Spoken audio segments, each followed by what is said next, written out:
नमस्कार. माझं नाव डॉक्टर अविनाश कांदेकर. मी पुणे विद्यापीठातल्या सावित्रीबाई फुले पुणे विद्यापीठातल्या भूगोल विभागामध्ये सहाय्यक प्राध्यापक म्हणून काम करतोय.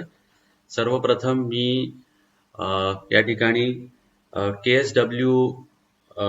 KSKW arts commerce and science CIDCO college Nashik यांचं सर्वप्रथम सर्व पदाधिकाऱ्यांचे मी आभार मानतो की त्यांनी या आजच्या जागतिक ओझोन दिनानिमित्त मला या ठिकाणी बोलण्याची संधी दिली. त्यात प्रामुख्याने प्राचार्य खासकर सर, त्याचबरोबर विभाग प्रमुख निकम सर,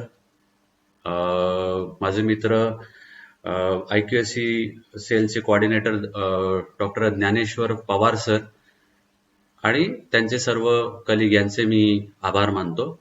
आज मी आपल्यासमोर जागतिक ओझोन दिनानिमित्त या वेबिनारमध्ये ozone layer past, present and future and it's impact on Himalaya याच्यावरती मी लेक्चर देणार आहे.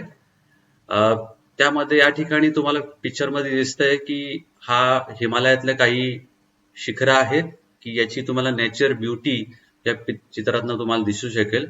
पण हे जे हिमालयातली शिखरं आहेत किंवा ज्या हिमनद्या आहेत ह्या खूप वेगाने वितळत आहेत. हा जो फोटोग्राफ आहे हा भागीरथी नदीचा जो उगम आहे, गोमुख त्याला म्हणतात, तर म्हणजे गंगेचा उगम. तर या ठिकाणी आपण जर इथे थांबलो, म्हणजे काही एक्सपिडिशनच्या निमित्ताने मी जवळजवळ 5-6 वेळा या ठिकाणी गेलो आणि इथे जर आपण एक 10 मिनिटं जर थांबलो तर इथे आपल्यापेक्षा दुप्पट आकाराचे एवढे जे आईसबर्ग्स आहेत या ठिकाणावरनं खाली सुटत असतात. म्हणजे हे जे तुम्हाला छोटे दिसत आहेत हे म्हणजे तिथले आईसबर्ग्स आहेत आणि हे साधारण 2-3 दिवसात तुम्हाला हे इथे वितळलेले दिसतात. तर आज आपण या ठिकाणी म्हणजे ग्लोबल वॉर्मिंग सगळे म्हणतात, मग त्यासाठी ओझोन लेअरचे जे डिप्लिशन होत चाललेलं, त्याचं जो आकारमान कमी होत चाललेला आहे, तर त्यासाठीची कारण मीमांसा काय आहेत याच्यावरती आपण आज बोलणार आहोत. जागतिक ओझोन दिवस जो आहे याचा जर आपण इतिहास पाहिला तर मॉन्ट्रियल प्रोटोकॉल 1987 साली जो केला गेला, तर त्याचा संदर्भ घेऊन 1994 ला युनायटेड नेशन जनरल असेंब्लीमध्ये वोट करून 16 सप्टेंबर हा दिवस जागतिक ओझोन दिवस म्हणून साजरा केला गेला. कारण साधारण 1987 ला हा प्रॉब्लेम इतका लक्षात नाही आला, पण ज्या वेळेस हा प्रोटोकॉल साईन केला गेला त्यानंतर साधारण 30 वर्षांमध्ये आपल्याला असं दिसून आलं की जागतिक ओझोन जो आहे हा खूप मोठ्या प्रमाणात आणि वेगाने कमी होत चाललेला आहे. आणि त्यामुळे इथे जो डायग्राम दाखवलेला आहे तो साधारण 1994 पासून ज्या या ओझोन दिनाचं साजरीकरण केलं जातं आणि त्याचं लोकांमध्ये अवेअरनेस येत चाललेलं आहे, इंडस्ट्रीमध्ये अवेअरनेस येत चाललेलं आहे आणि त्याच्यानंतर हा ओझोन कमी होतोय पण त्याचा जो वेग आहे हा कमी होत चाललेला आहे. जर आपण त्याच्यावरती जर लक्ष नसतं दिलं तर हा वेग येऊन तो ओझोन हा पूर्णपणे नष्ट झाला असता 2035 पर्यंत, पण आपण त्याचा वेग जो आहे हा आता काही अंशी कमी केलेला आहे. तर त्याच्याबद्दल आपण जर बघितलं तर तुम्ही शाळेपासून जर शिकत असाल आपण तपांबर हा 0 ते 15 किलोमीटर पृथ्वीपासून आपण त्याला मानतो. स्थितांबर जो आहे हा 15 ते 30 किलोमीटर एवढ्या भागात आहे. तर या दोन भागामध्ये आपल्याला ओझोन हा लेअर तुम्हाला दिसतो, ओझोनचा प्रमाण आपल्याला दिसतं. तर या ओझोनचं प्रमाण हे साधारण 9 किलोमीटर ते साधारण 35 किलोमीटर पर्यंत 15 किलोमीटर ते 35 किलोमीटर या दरम्यान हे प्रमाण खूप जास्त असल्याचं आपल्याला दिसतं. आपल्याला सर्वांना माहिती असेलच की सूर्यापासून येणारी जी लघुलहरी आहेत तर त्यामध्ये अल्ट्राव्हायोलेट रेज या ठिकाणी सांगितलंय तसं अल्ट्राव्हायोलेट रेज हे येतात, पृथ्वीकडे येतात आणि हे अल्ट्राव्हायोलेट रेज ट्रॅप करण्याचं काम, त्याची इंटेन्सिटी कमी करण्याचं काम हे ओझोन लेअर करतो. म्हणजे थोडक्यात जर अल्ट्राव्हायोलेट ओझोन लेअर जर तिथे नसता तर अल्ट्राव्हायोलेट रेज पृथ्वीवरती येऊन तिथली जीवसृष्टी म्हणजे वनस्पती आणि प्राणी माणसासहित तर यांना खूप मोठ्या प्रमाणात त्याचा दुष्परिणाम किंवा त्यांचं जीवन पण या ठिकाणी अस्तित्वात असतं की नाही हे याच्यावरती प्रश्नचिन्ह आहे. तर हा ओझोन या ठिकाणी काय होतं की या ठिकाणी जो ओझोन म्हणजे त्याला O3 असं म्हणतात, इथे दाखवलंय तसं O3 असं म्हणतात. म्हणजे ऑक्सिजनचे 3 मॉलिक्युल्स जर एकत्र आले तर त्याच्याने O3 तयार होतो. आपल्याला माहिती आहे ऑक्सिजन म्हणजे काय, O2 म्हणजे ऑक्सिजनचे 2 मॉलिक्युल एकत्र आले तर O2 तयार होतो. या ठिकाणी होतं काय की अल्ट्राव्हायोलेट अतिनील किरणांमुळे हा O2 जो आहे हा ब्रेक होतो आणि तो ब्रेक झाल्यावरती 2 सिंगल O तयार होतात. हे 2 सिंगल O जर कुठल्या O2 शी त्याचं जर संयुग झालं तर त्याच्याने O3 होतो. म्हणजे O2 प्लस सिंगल O याच्याने O3 होतो. तर या ठिकाणी अल्ट्राव्हायोलेट किरण काय करतात, ऑक्सिजनचं मॉलिक्युलर जे कंपोजिशन असतात हे ब्रेक करतात आणि त्याचं 2 सिंगल O मध्ये रूपांतर करतात आणि त्यानंतरच त्या ठिकाणी ऑक्सिजन O2 आणि O एकत्र आल्यामुळे तिथे O3 तयार होतो, ओझोन तयार होतो. म्हणजे हा ओझोन तयार झाल्यावरती होतं काय की हा ओझोन जो आहे, ही जी आता मी प्रोसेस सांगितली याच्यामध्ये अल्ट्राव्हायोलेट रेज जे आहेत हे ऍब्सॉर्ब करण्याचं काम करतं. साधारण 1913 साली काही शास्त्रज्ञांना हा ओझोन लेअरची बद्दल माहिती कळली, त्याचा अभ्यास त्यांनी केला आणि त्यांच्या मते साधारण 90% हा पृथ्वीच्या वातावरणात असलेला जो ओझोन आहे हा स्थितांबरामध्ये आहे. म्हणजे 15 ते 30 किलोमीटर मध्ये हा मॅक्सिमम आपल्याला आढळून येतो. तर सायंटिफिक भाषेत जर बोलायचं झालं तर या ठिकाणी ओझोन मोजण्याचं जे परिमाण आहे ते आहे डॉप्सन.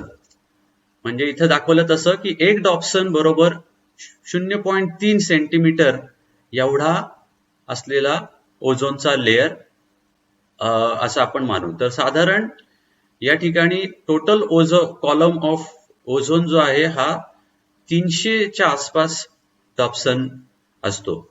तर हा जसजसा कमी होईल तसं त्याचं युनिट जे आहे हे आपल्याला कमी बघायला भेटतं. तर ते आपण पुढच्या काही साईड बघणारच आहोत.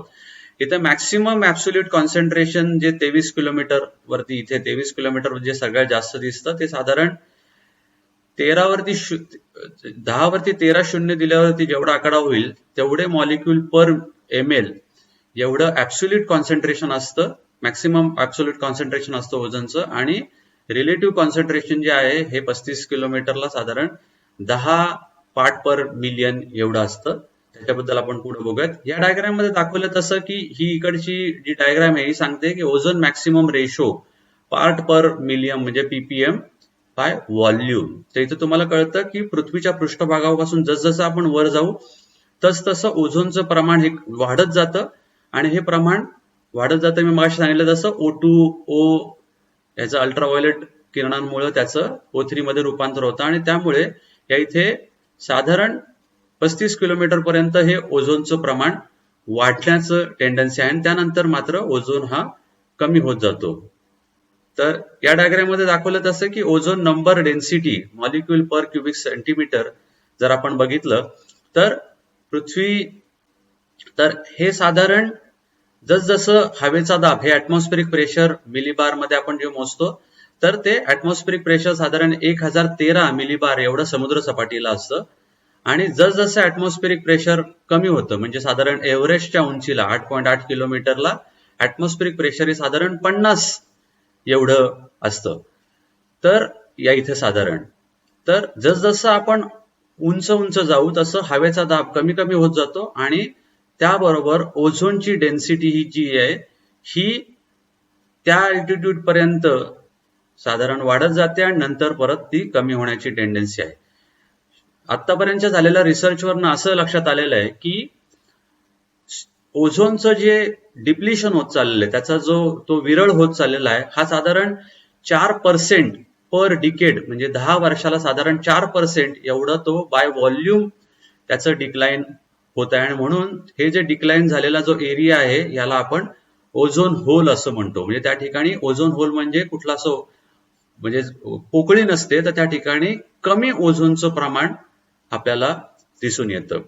तर याचे जे मुख्य कल्प्रिट आपण म्हणतो, म्हणजे कल्प्रिट म्हणजे त्याच्या मागे असलेले मुख्य जे घटक आहेत किंवा मुख्य जे त्याच्या मागचे जे दोषी आहेत, तर हे काय आहेत, तर आपले रेफ्रिजरेटर जी आहेत किंवा काही सॉल्व्हंट, प्रॉपलंट किंवा फोम ब्लोईंग एजंट म्हणजे आपण जो अंगावरती स्प्रे मारतो,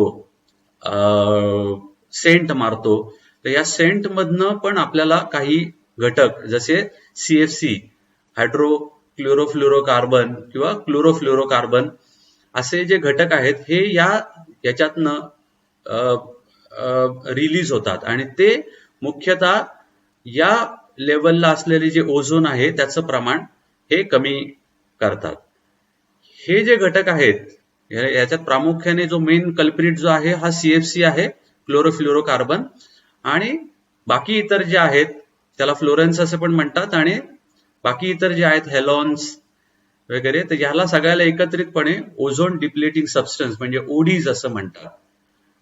मी आता जसं सांगितलं त्याप्रमाणे CFC म्हणजे क्लोरोफ्लोरोकार्बन, याच्यामध्ये जे रेड कलर जे आहेत या तिन्हीच्या याच्यामुळे तर CFC असं त्याला नॉर्मली म्हणलं जातं. याच्याप्रमाणे त्याला फ्लोरॉन्स असं पण म्हटलं जातं की याच्यामध्ये क्लोरीन असतो, फ्लोरीन असतो आणि कार्बनचे ऑटम्स असतात. तर या CFC मध्ये पण साधारण CFC 11, CFC 12, CFC 10 आणि CFC 113 हे घटक प्रामुख्याने कारणीभूत असतात ओझोनचं प्रमाण कमी करण्यासाठी.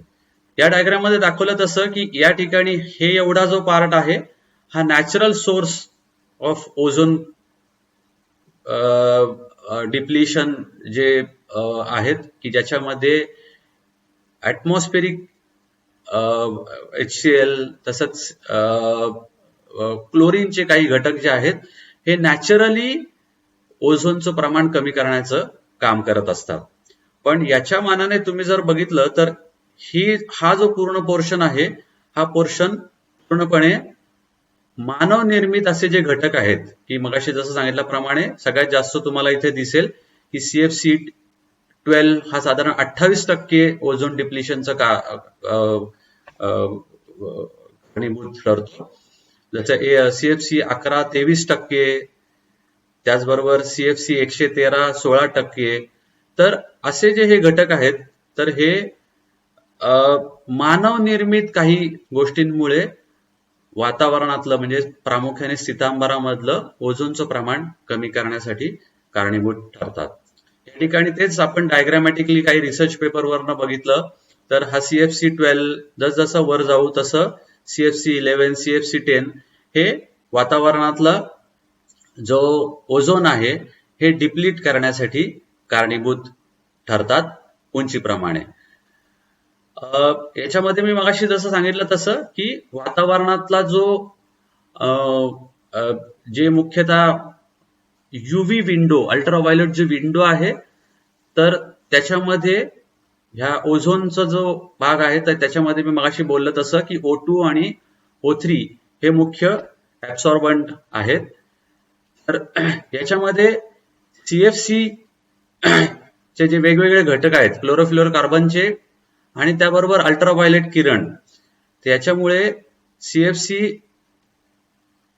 प्लस क्लोरीन असे हे सेपरेट आउट होतात. आणि मगाशी मी जसं सांगितलं तसं की क्लोरीन जो आहे त्याचं O3 शी संयोग आलं की त्याच्यातनं हा O2 जो आहे हा परत विलोप होतो आणि त्यामुळे अतिनील किरण हे खाली यायला लागतात आणि म्हणजेच त्याला आपण दुसऱ्या अर्थात म्हणतो की हा ओझोनचा होल त्या ठिकाणी निर्माण झालेला आहे.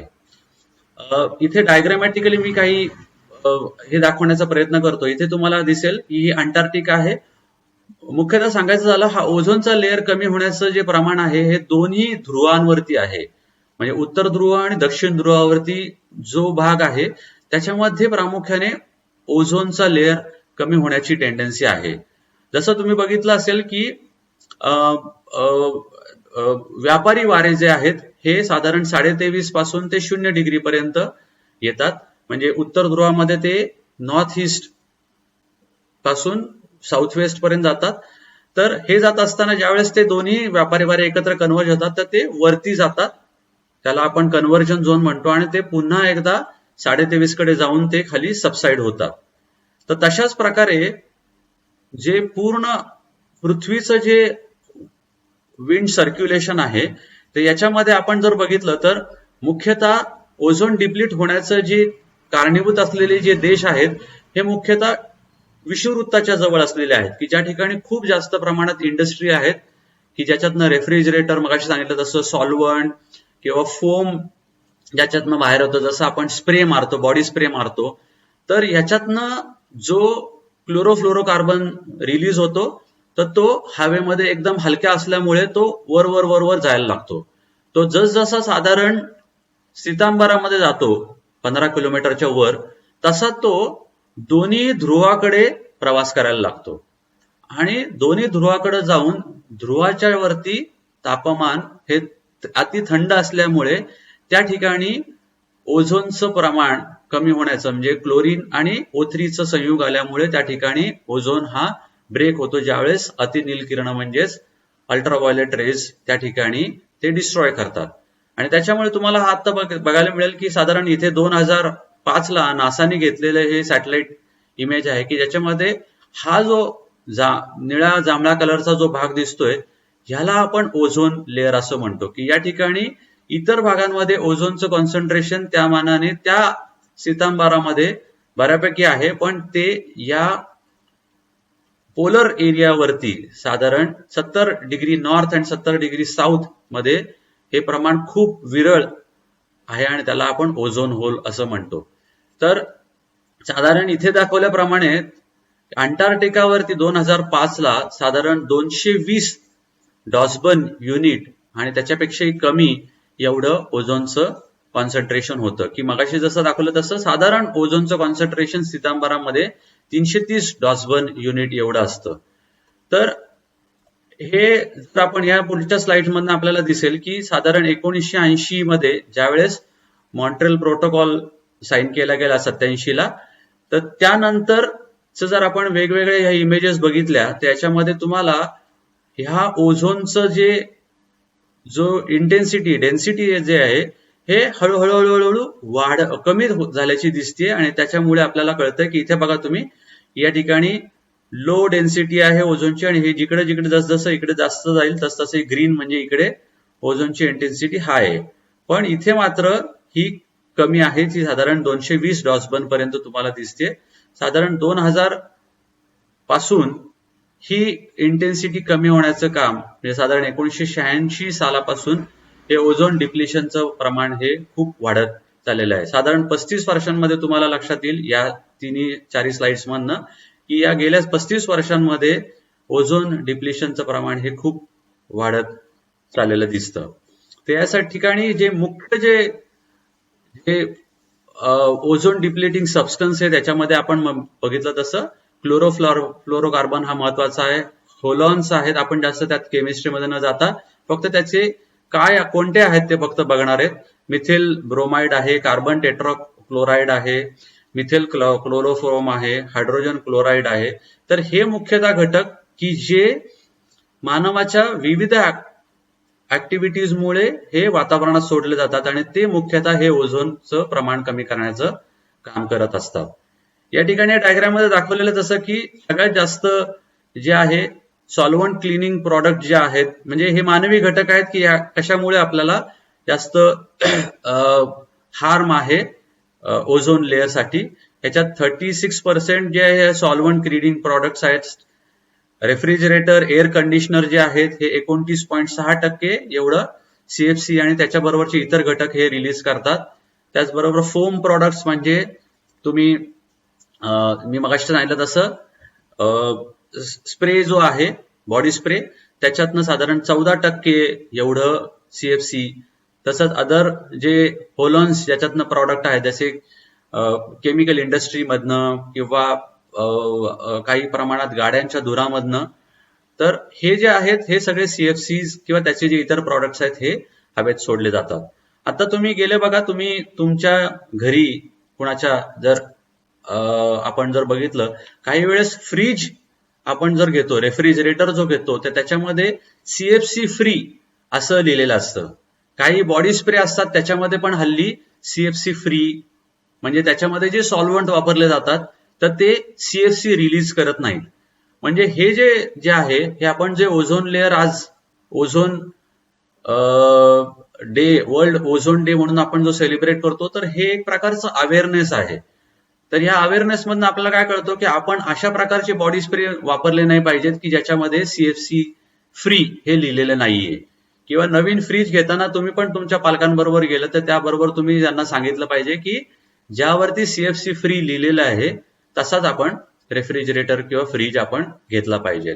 म्हणजे आपल्याला जेवढं शक्य आहे तेवढं आपण जर सीएफसी हवेमध्ये सोडण्याचं प्रमाण जर कमी केलं तर ओझोन हा लेअर जो आहे हा वाचू शकतो आणि तो त्याच्या नॉर्मल जो 300 डॉसबर्न युनिट जो आहे तेवढ्या याला तो राहण्याचं राहू शकेल. याच्यातनं कोणते इफेक्ट आपल्याला दिसतात याचे ओझोन लेअरचे, तर मुख्यतः स्किन कॅन्सर जे आहेत, मुख्यतः जे पांढरे म्हणजे व्हाईट स्किन पीपल असतात, म्हणजे फॉरेनर्स जे असतात पांढऱ्या कातडीचे, तर त्यांना मोठ्या प्रमाणात स्किन कॅन्सर होण्याचं प्रमाण असतं ज्यावेळेस अशा प्रकारे ज्या ठिकाणी ओझोन लेअर, म्हणजे ऑस्ट्रेलियामध्ये मुख्यतः जे व्हाईट स्किन पीपल आहेत तर त्यांना हे ओझोन लेअर कमी झाल्यामुळे डायरेक्ट अतिनील किरण त्यांच्या अंगावरती पडतात आणि त्याच्यातनं बऱ्याच लोकांमध्ये स्किन कॅन्सर होण्याचं प्रमाण आहे. म्हणजे आपली जी कातड जे आहे ह्याच्यात काळं, म्हणजे आपण गोरा दिसतोय की काळा दिसतोय, तर उलट ह्याच्यामध्ये जितके आपल्या बॉडीचा कलर हा काळपट असेल तितके आपल्या आतमध्ये स्किनवरती असलेले जे पिगमेंट्स आहेत हे तेवढे डेन्स असतात आणि त्यामुळे स्किन कॅन्सर होण्याचं प्रमाण हे कमी असतं.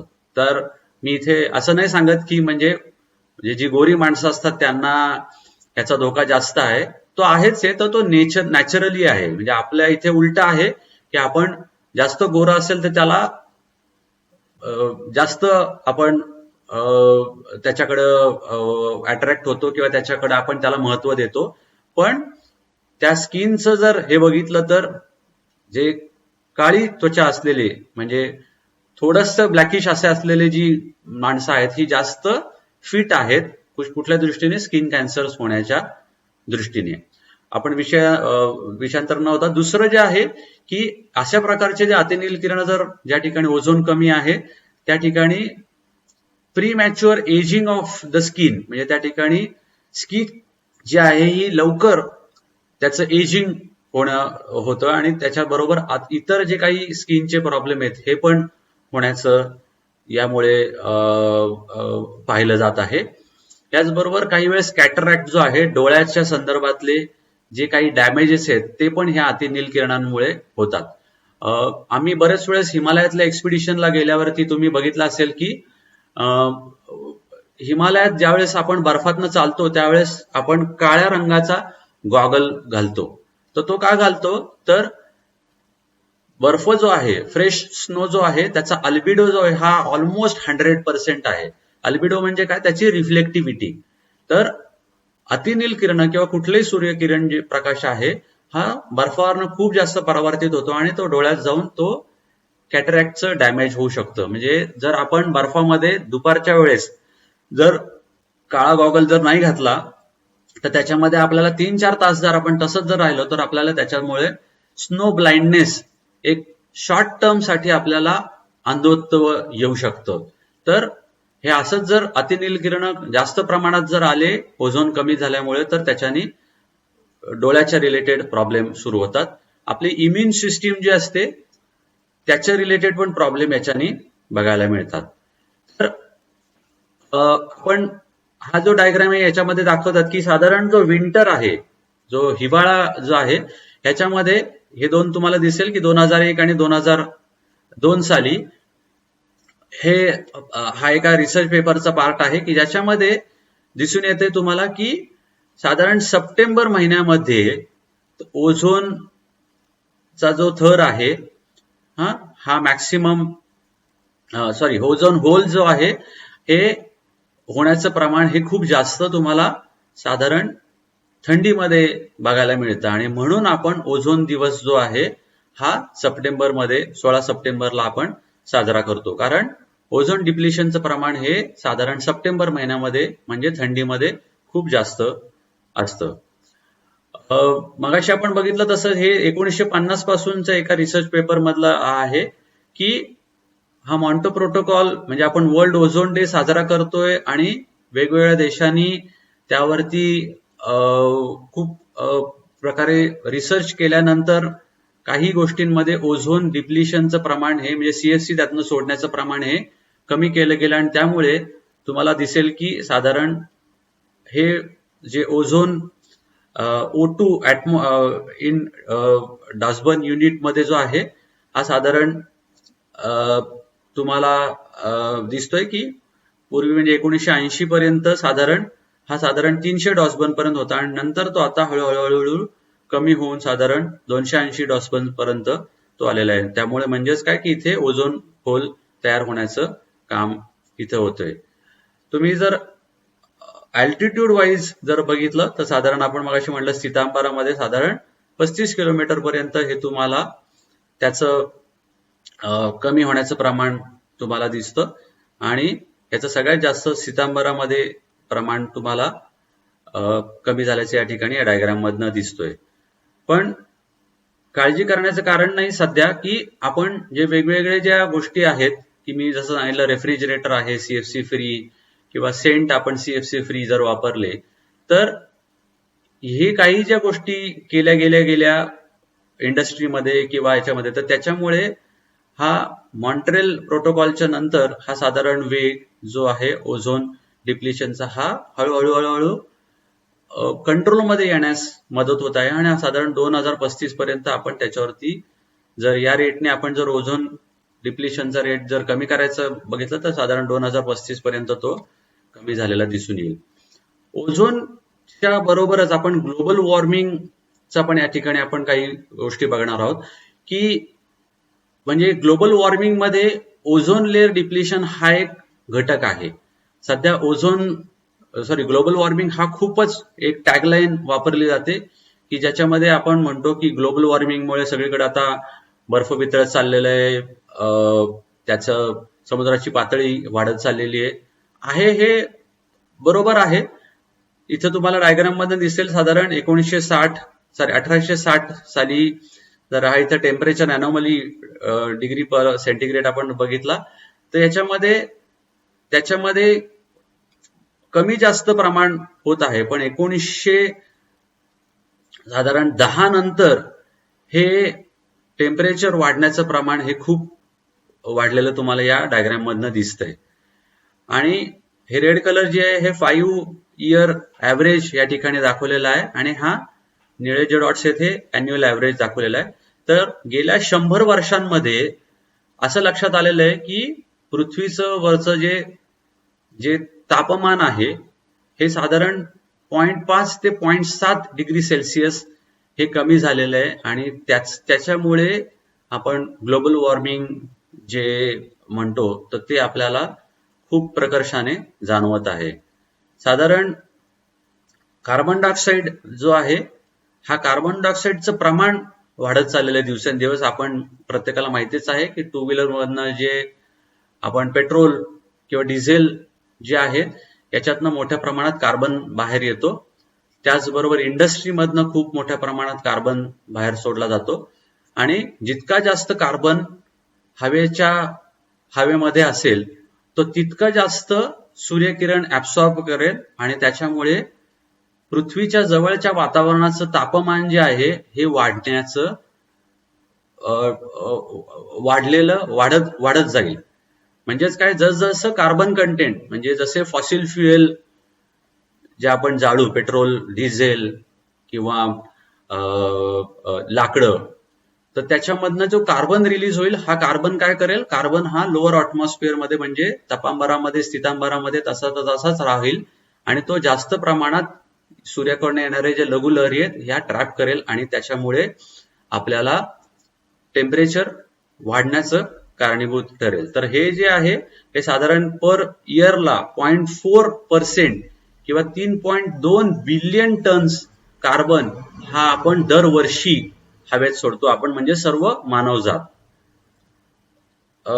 याच्यामध्ये तुम्ही जर याचे जे काही कारण जर बघितली तर आपण बघितलंच आहे की अँथ्रोपॉलॉजिकल ऍक्टिव्हिटीज, मानवनिर्मित ज्या ऍक्टिव्हिटीज आहेत ज्याच्यामध्ये क्लोरोफ्लोरो कार्बन सारखे घटक किंवा हेलॉन सारखे गॅसेस जे आहेत हे मानवनिर्मित ऍक्टिव्हिटीजमुळे सोडले जातात. आणि त्याच्यामुळे इथे या डायग्राम मध्ये दाखवलं तसं ग्लेशियल म्हणजे हिमाचं जे थिकनेस आहे हे साधारण या आत्ताच गेल्या 100 वर्षांमध्ये खूप जास्त प्रमाणात वितळण्याचं प्रमाण आपल्याला दिसून येते.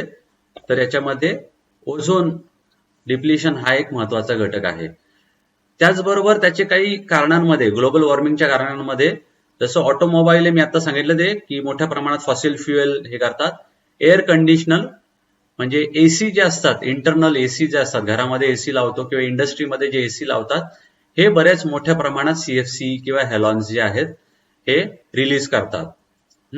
हायटेक अम्युनिटीज ज्या आहेत की ज्याच्यामध्ये मोठ्या प्रमाणात गॅसेस त्याच्यातनं रिलीज होतात, तर त्याच्यामुळे पण ग्लोबल वॉर्मिंग होण्यासाठी मदत होते.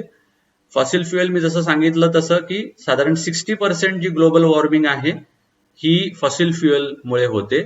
साधारण 15 ते 20% ग्लोबल वॉर्मिंग जे आहे हे मिथेन जे गॅस सोडल्यामुळे की ज्याच्यामध्ये आपलं भातशेतीमधनं किंवा लाईव्हस्टॉक वेस्ट डंप जे शेण जे असतं त्याच्यातनं मिथेन मोठ्या प्रमाणात रिलीज होतो. कोल माइन्स जे असतात, कोळशाच्या खण्या असतात, त्याच्यातनं मिथेन हा मोठ्या प्रमाणात रिलीज होतो आणि तो ग्लोबल वॉर्मिंगसाठी कारणीभूत असतो.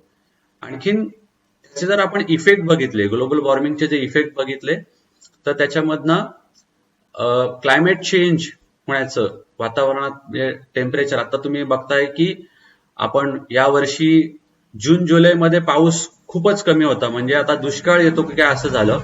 पण ऑगस्ट सप्टेंबर मध्ये बघितलं आपण तर खूप जास्त, म्हणजे आता महाराष्ट्रातली ऑलमोस्ट सगळी धरणं भरलेली आहेत. तर हे जे आहे हे क्लायमेट चेंजचं आहे. पूर्वी जर आपल्या आजोबांच्या वेळेस जर आपण बघितलं तर त्यावेळेस इतकं व्हेरिएशन नसणार, पण हा आता जो बदल होत चाललेला आहे ग्लोबल वॉर्मिंगमुळं, तर त्याला आपण क्लायमेट चेंज म्हणतो, तर ते हे मोठ्या प्रमाणात दिसतं. इथे एक जो इथे जे खाली जे दोन हे दाखवलेले आहेत त्याच्यामध्ये एक सांगायचं झालं, हा एक शिवलिंग नावाचं शिखर आहे गंगोत्री ग्लेशियरच्या जवळ. तर या ठिकाणी ज्यावेळेस आम्ही 2007 साली हा क्लाइंब केला, तर त्यावेळेस हा मोठाच्या मोठा हे हँगिंग ग्लेशियर आहे. हे हँगिंग ग्लेशियर म्हणजे ग्लेशियर पासून वरच्या बाजूला हँग झालेलं असं हे ग्लेशियर आहे. तर मागच्याच वर्षी आम्हाला कळलं की हा जो ग्लेशियरचा जो मोठा हँगिंग ग्लेशियरचा जो मोठा पार्ट आहे हा खाली पडला आणि तो मुख्य हिमनदीमध्ये गेला. तर ह्या इथं तुम्ही जर बघितलं, त्या इथं जो इथे एक छोटासा ठिपका इथे दिसतोय, हा छोटा ठिपका म्हणजे एक माणूस आहे. तर एवढ्या मोठ्या प्रकारचं आईसबर्ग हे कॉन्टिनेंटल ग्लेशियरवरनं वितळण्याचं काम होतं. त्याच प्रमाणात जे पोलर आईस जे ग्लेशियर आहेत तर त्याच्यातनं पण मोठ्या प्रमाणात अशा प्रकारे हे आईसबर्ग तुम्हाला पडलेले दिसतात की जे ग्लोबल वॉर्मिंगमुळे होतं. त्याचबरोबर ग्लोबल वॉर्मिंगमुळे तापमान वाढीचं मगाशी आपण बघितलं, हा मोठा इफेक्ट ग्लोबल वॉर्मिंगमुळे आपल्याला दिसतो. ऍसिड रेन जे आहे म्हणजे ऍसिडिक, आपण जे पाण्याचं जे पीएच आहे हे पीएच जर 7 पेक्षा कमी गेलं तर त्याला आपण ऍसिडिक वॉटर असं म्हणतो. तर नॅचरली पाण्यामध्ये म्हणजे पावसाच्या पाण्यामध्ये जर ऍसिडिक स्वरूपाचं जर पीएचचं वॉटर असेल तर त्याला आपण ऍसिड रेन म्हणतो. तर हे ऍसिड रेन बऱ्याच प्रमाणात ज्या ठिकाणी ओझोनचा लेअर कमी असतो त्या ठिकाणी मुख्यतः झाडांना मारक असं असतं. Increase rate of ultraviolet rays penetration, तर हे आपण मगाशी बघितलं की दोन्ही ध्रुवांवरती मुख्यतः याचा परिणाम दिसतो. आणि इन्क्रीज ओझोन इन अ ट्रोपोस्फिअर, तापमानामध्ये ओझोनचे प्रमाण जे आहे हे वाढायला लागतो, की जो सितंबरामध्ये वाढलं गेलं पाहिजे. त्याच्याच बरोबर जे इफेक्ट मध्ये आपण जर बघितलं तर loss of habitat. Loss of habitat म्हणजे काही जे तापमानाशी सेन्सिटिव्ह असलेली जी अशी जी झाडं असतील किंवा प्राणी असतील तर त्यांचा या ठिकाणी पूर्णपणे नष्ट होण्याचं प्रमाण या ठिकाणी दिसतंय. की आपण जर उदाहरण बघितलं तर जर जे बॉटनिस्ट असतात ते बॉटनिस्ट मध्ये जे टॅक्सोनॉमिस्ट जे असतात तर त्याच्यामध्ये ते एक्सटिंक्ट स्पीसीज असं जे म्हणतात, म्हणजे साधारण 100 वर्षापूर्वी काही ठिकाणी स्पीसीज होत्या आणि ते आता लुप्त पावलेले आहेत. तर असे खूप प्रकारचे लुप्त पावलेले जे झाडं आहेत हे आपल्याला दिसतात. दुसरं उदाहरण म्हणजे हॅबिटॅट लॉस. प्राण्यांच्या बाबत जर आपण म्हटलं तर आपण हे म्हणू समजा एशियाटिक लायन म्हणजे जो सिंह आहे हा आशियामध्ये आता फक्त आणि फक्त गुजरातमध्ये गिरमध्ये आपल्याला दिसतो. तर पूर्वी म्हणजे साधारण 1000 वर्षांपूर्वी वगैरे किंवा 500 वर्ष 100 वर्षांपूर्वी त्या ठिकाणी एशियाटिक लायन हे पूर्ण एशियामध्ये असल्याचे काही एव्हिडन्सेस आहेत, पण आता ते फक्त आणि फक्त आपल्याला गिरमध्ये आपल्याला बघायला भेटतात. त्याबरोबर त्याच्यावरती कोरल रिझर्व जे आहेत, कोरल रीफचे जे आहेत त्याच्यामध्ये मोठ्या प्रमाणात त्याचा इफेक्ट होतो ग्लोबल वॉर्मिंगचा. त्याच्यात आपण आता खोला जाणार नाही आहोत. लॉस ऑफ बायोडायव्हर्सिटी, काही प्रमाणात झाडं आणि प्राणी यांचा लॉस त्याच्यातनं होतो. फॉरेस्ट फायर, डिफॉरेस्टेशन, डेझर्टिफिकेशन, डेझर्ट होण्याचं प्रमाण हे त्या ग्लोबल वॉर्मिंगमुळे आपल्याला बघायला भेटतं. कॉन्टिनेंटल ग्लेशियर म्हणजे जसं हिमालय आहे, रॉकीज, अँडीज आहे, या ठिकाणचं बर्फ वितळायचा वेग वाढतो. त्याचबरोबर अंटार्क्टिका, ग्रीनलँड यासारख्या ठिकाणचा बर्फ वितळतो आणि त्यामुळे जे छोटे आयलँड्स आहेत हे हळूहळू पाण्याखाली जायला लागतात. त्याचबरोबर मगाशी आपण बघितलं तसं पांढऱ्या स्किनच्या लोकांमध्ये स्किन कॅन्सरचं प्रमाण बघायला भेटतं, कारण जर तिथला ओझोन कमी झाला तर अल्ट्राव्हायोलेट रेज त्या ठिकाणी त्यांना इन्फेक्ट करू शकतात. त्याचबरोबर इक्वेटोरियल जे हॉट इक्वेटोरियल रिजन जे आहेत, ज्या ठिकाणी विषुववृत्तीय प्रदेश आहे, त्या ठिकाणी फिजिओलॉजिकल आणि मेंटल डेव्हलपमेंटमध्ये काही प्रॉब्लेम्स आलेले पण या ग्लोबल वॉर्मिंग मुळे आपल्याला बघायला भेटतात. त्याच्यावरती रेमेडीज काय, त्याच्यावरती आपण काय करू शकतो, तर याच्यामध्ये आपल्याला साधारण कार्बन डायऑक्साईड कमी करण्याचा, कमी जाळण्याचा म्हणजे फॉसिल फ्युएल कमी जाळण्याचा आपण प्रयत्न करू शकतो. प्रामुख्याने डेव्हलप्ड कंट्रीज जे आहेत, अमेरिका, ग्रेट ब्रिटन सारख्या, ज्या ठिकाणी जगातला 50% जो कार्बन आहे हा रिलीज त्या ठिकाणी होतो, तर ते प्रमाण कमी केलं पाहिजे. त्याचबरोबर अल्टरनेटिव्ह एनर्जी सोर्सेस जे आहेत की जसे सीएनजी आहे, एलपीजी आहे, याचा वापर केला तर आपण कमीत कमी फॉसिल फ्युएल जाळू. त्याचबरोबर सोलर एनर्जी, विंड एनर्जी यासारखे जे नॅचरल जे गोष्टी आहेत तर त्या आपण जास्तीत जास्त वापरल्या गेल्या पाहिजेत.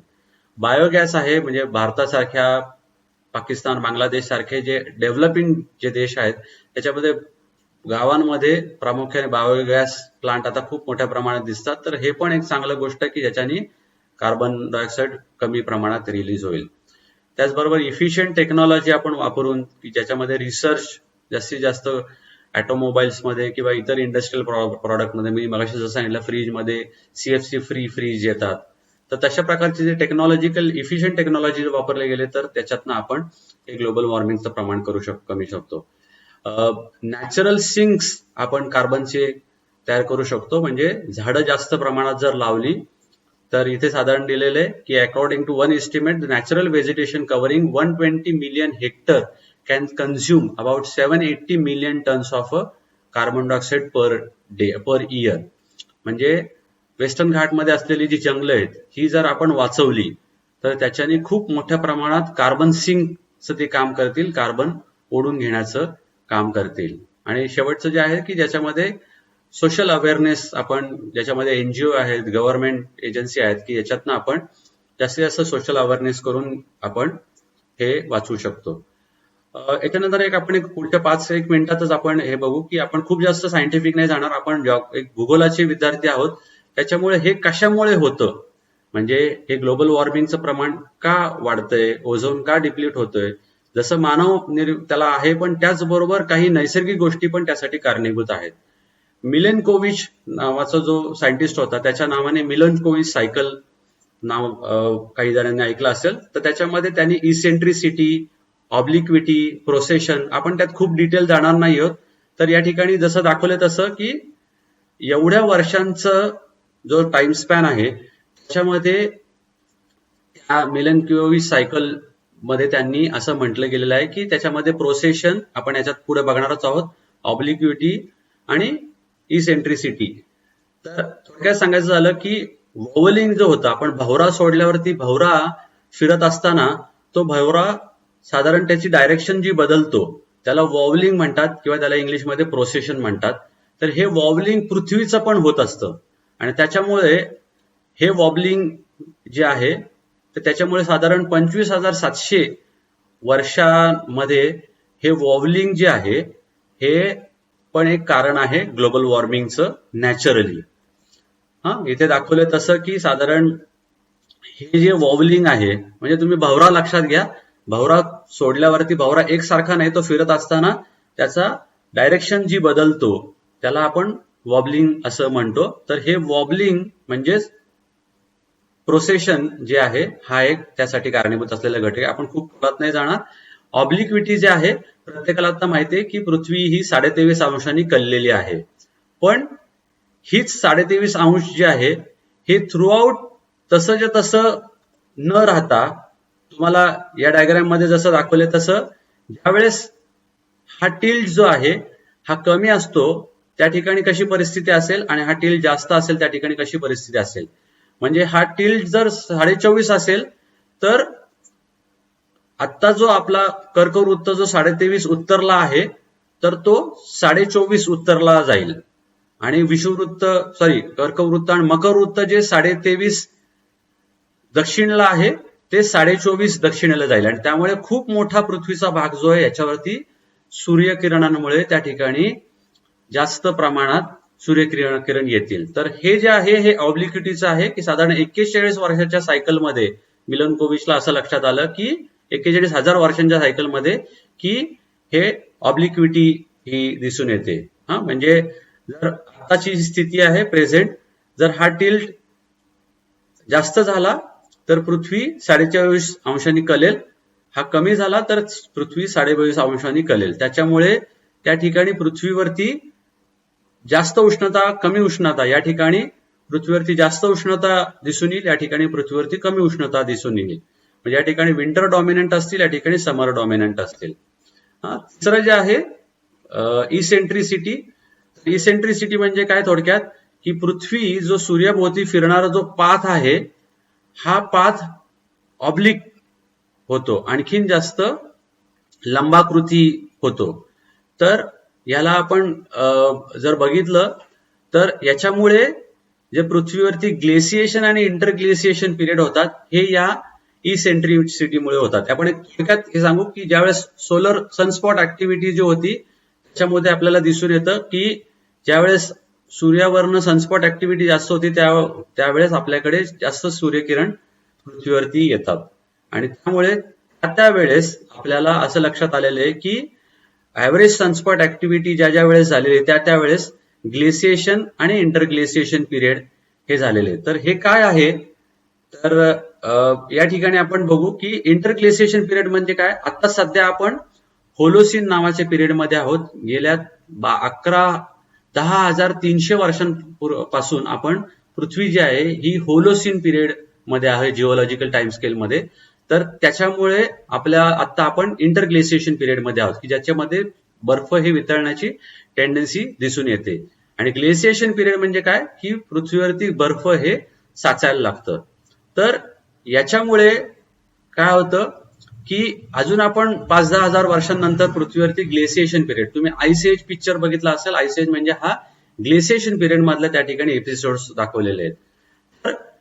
तर आपण बघूयात की या ठिकाणी हे का आपण बघतोय की ग्लोबल वॉर्मिंग जी आहे ही मानव निर्मित पूर्णपणे नाहीये. माझा सांगण्याचा उद्देश हा आहे की त्या ठिकाणी काही नॅचरल गोष्टी पण आहेत, जसे इथं प्रोसेशन आहे, ऑब्लिक्विटी आहे, इसेंट्रिसिटी आहे, सोलर फ्लेअरिंग ऍक्टिव्हिटी आहेत. त्याच्यामध्ये तुम्हाला इथं बघायला मिळेल की ज्या ज्या वेळेस हे जास्त आहे त्या वेळेस तुम्हाला हॉट फेज तुम्हाला दिसेल, आणि ज्या वेळेस हे कमी आहे त्यावेळेस तुम्हाला कोल्ड फेज म्हणजे इंटरग्लेसिएशन पिरियड दिसतो.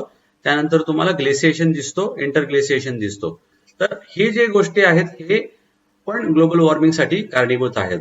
थोडा जे आतापर्यंतचे काही रिसर्च पेपर आहेत की ज्याच्यामध्ये अमेरिकेतले काही इलिनॉइस जे आहेत, कानसास आहेत, या त्या ठिकाणचे, नेब्रास्का या ठिकाणी काही जे ग्लेशियल आणि इंटरग्लेशिएशन स्टेजचे जे एव्हिडन्सेस आहेत तर त्याच्यावरनं असं कळलेलं आहे की त्यावेळेसचे जे एव्हिडन्सेस आहेत हे आयदर ग्लेसिएशन, इंटरग्लेसिएशन पिरियड किंवा ग्लेसिएशन पिरियड हे दाखवतात. म्हणजे एका ग्लेसिएशन नंतर इंटरग्लेसिएशन येणार, इंटरग्लेसिएशन नंतर ग्लेसिएशन हा येणारच आहे. म्हणजे आता आपण होलोसिन मध्ये आहोत, हा इंटरग्लेसिएशन मध्ये आहेत, आणि पुढे आणखीन 5-10 हजार वर्षानंतर आपण परत ग्लेसिएशन पिरियड मध्ये जाणार आहोत. आपण खूप जास्त याच्यातनं हे आईस कोर रेकॉर्ड्सचे काही हे आहेत की ज्याच्यातनं आपल्याला कळतं की त्या ठिकाणी काही एअर ट्रॅप झाल्याचे इव्हिडन्सेस त्याच्यात दिसतात. हिमालयातले काही फोटो बघू की ज्याच्यातनं हा जो एक डुकरानी बामक नावाचं जे ग्लेशियर आहे त्याचं हा पॅनोरॉमिक व्ह्यू आहे. साधारण 1962 साली डुकरानी बामक मध्ये त्याचं जे ग्लेशियरचं स्नाउट होतं, त्याचं मुख जे होतं ते इथे होतं, आणि 1995 साली ते इथं गेलं, आणि सध्या जे आहे ते इथं तुम्हाला त्याचे एव्हिडन्सेस दिसत आहेत. तर तुम्ही जर बघितलं की भारतामधले, हिमालयामधले जे ग्लेशियर्स आहेत सगळ्यात जास्त तिथं तुम्हाला बरा शिगरी जो हिमाचल प्रदेशमध्ये आहे तिथं सगळ्यात जास्त ऍव्हरेज रेट ग्लेशियल रिट्रीटचा जो आहे मागे जाण्याचा तो हा तिथे तुम्हाला दिसतो की 31 मीटर पर इयर एवढा तिथं वेग दिसतोय. त्याचबरोबर Pindari glacier, Gangotri glacier, Dokriani Bamak, Zemu glacier Sikkim मधली या ठिकाणी खूप जास्त प्रमाणात ग्लेशियल हे वेगाने मागे जात आहेत.